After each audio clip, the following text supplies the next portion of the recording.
Finally, the Anthem social media accounts are posting once again. They posted this today. Game update 120 brings new features to free play mode, additional legendary missions, and more. This update, guys, is live right now. Also changes each and every Javelin in some way. We're going to be talking about buffs, those changes in just a moment. But also, most notably, is that we will be getting a live stream about the Cataclysm. They're going to be actually showing off the Cataclysm, which we have all been dying to see this thing. So yeah, let's get into the news. Hey everyone, what's up?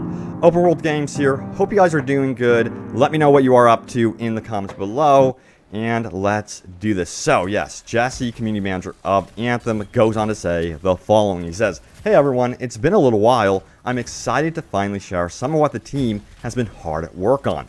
This morning, we are releasing update 120, full notes here. Again, I'm going to go over those in just a moment. This update contains some under-the-hood content you won't see right away, but is setting things up for a future update, the Cataclysm." Goes to the following. Speaking of the Cataclysm, you're probably wondering when it is going to release.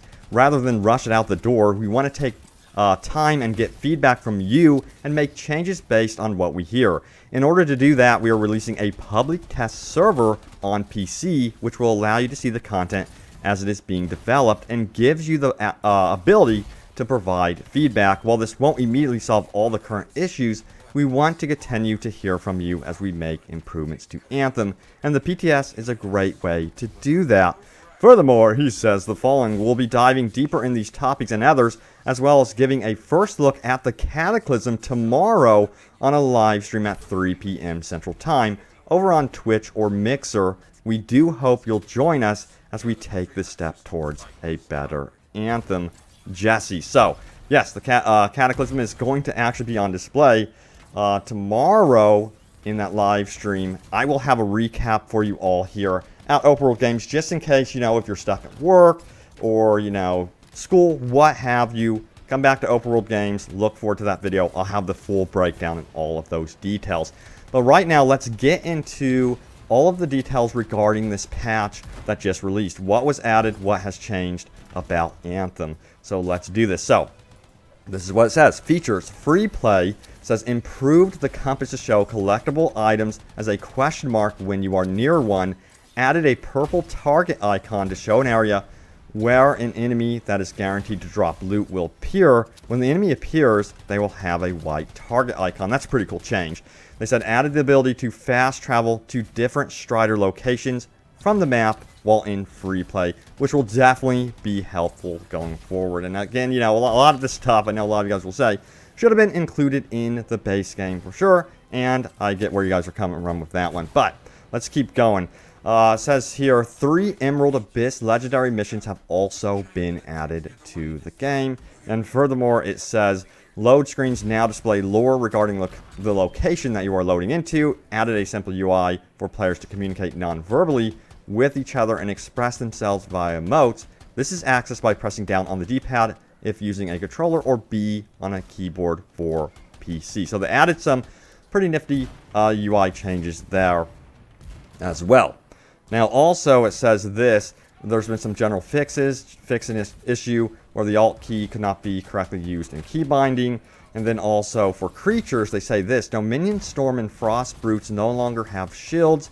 All Storm Javelins, Elementalists, Valkyries, etc. now regenerate their shields like other shielded creatures. When hovering, they can be grounded with Force or with Fire status effects. The Scar Hunter can now be grounded with Fire status effects as well. And then they improved the animation of the Scar, Grenadier, Grenade Throw to be more clear. Now let's see what else it has to say. So it says this, it says Javelin changes. Looking away from interaction point while interacting no longer cancels this interaction. Good. So that was always a pain. That's something that I noticed as well. Now let's talk about gear changes. So this applies to all the Javelins. Go over them one by one. Let's do this. So the Interceptor has changed. It says base damage of Cluster Mine has been increased from 110 to 135. Base damage of Searching Glaive has been increased from 550 to 605, and base damage of Plasma Star has also been increased from 110 to 210, and then the base damage of the Wraith Strike has been increased from 250 to 315. So it's interesting also, you got to remember that these are all buffs, And they did mention that a lot of this stuff that they're adding into the game is to prep for this upcoming, Cataclysm, it seems. So it could be that we could be seeing enemies that are tougher in this Cataclysm or something like that. Now, it says this, Colossus. Base damage of burst mortar has been increased from 300 to 400. And then the flat cannon has been increased from 42 to 60. But also the black powder masterwork flat cannon has been increased from 52.5 to 75. That's pretty big buff right there as well. Now, what about the Ranger? Says the base damage of the blast missile has been increased from 220 to 310, and then the base damage of Argo's mace, masterwork blast missile, has been increased from 275 to 387.5. So that's good news. You guys know I love my Ranger, and I'm going to be happy about that one, definitely.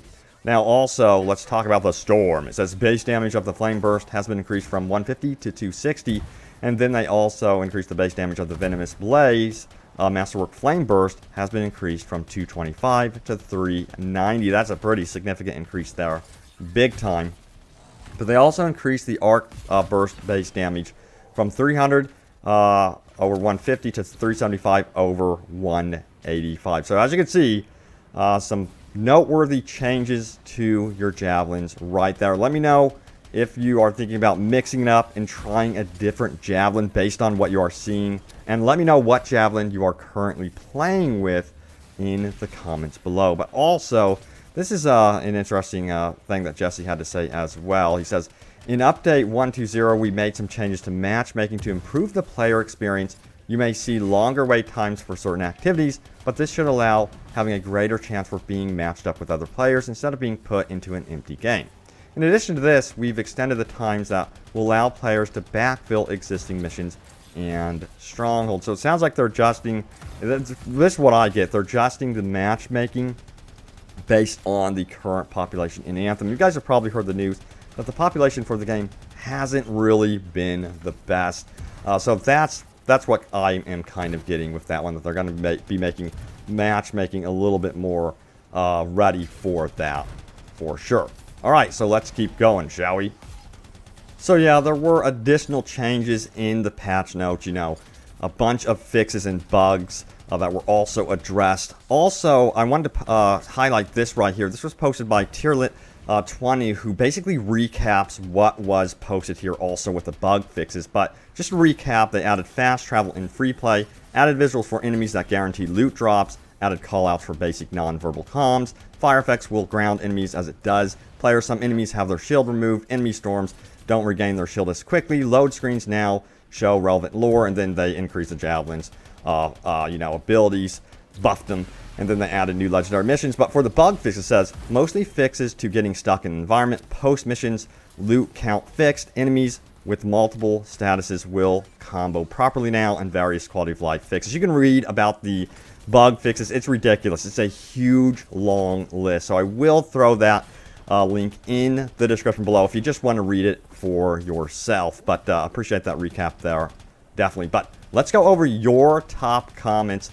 It's good to see, some news about Anthem, and to see, the Anthem social media accounts back at it again. Also, I've been seeing lately on social media some of the developers back, and even the community managers talking about Anthem. So as we get closer and closer to EA Play, and of course tomorrow, we're going to be hearing more and more from Anthem, I think, going forward. Hopefully more steadily every single week from here on out. Now, first top comment comes from Todd, who says this: I haven't played Anthem since mid-March, but I'm a huge fan of it. I'd just rather wait till they add the loot system change and more content over gameplay. I love the game.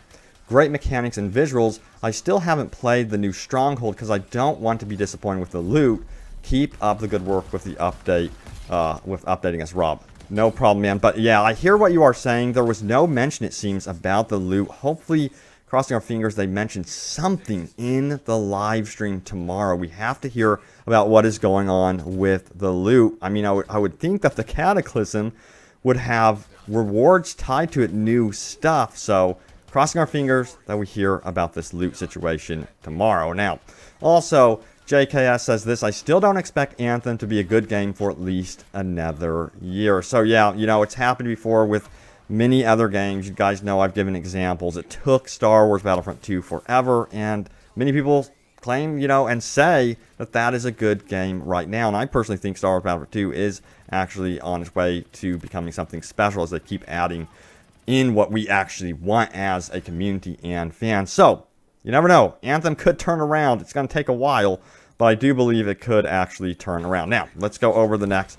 top comment here. It's from Sashini Elite, who says this: I really enjoyed Anthem so far, but I'm not playing for a while. If they continue to support it, then I'll definitely jump back into it. The game is just fun to play, but after 100 or so hours, I'm ready for some new enemies or areas or something. Story expansions, maybe. So, what we do officially know is that voice actors have gone into, the studio, have recorded their voice work, and have done mocap work as well for what is apparently new story additions to the game. So, I would expect new story content to be in Anthem down the road. Is it going to be happening anytime soon? I have no idea.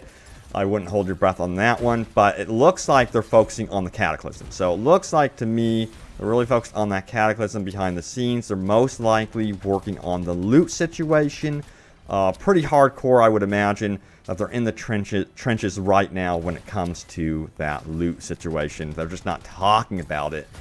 So, again, hope we hear some news about that during the Cataclysm live stream. But it's good to see that they're talking about Anthem again. And I'll keep you guys up to date on what is happening with this game all the time, as promised. Thank you guys so much for watching. Stay tuned here for more Anthem news and updates and open world gaming goodness. And I will see you next time. Take care.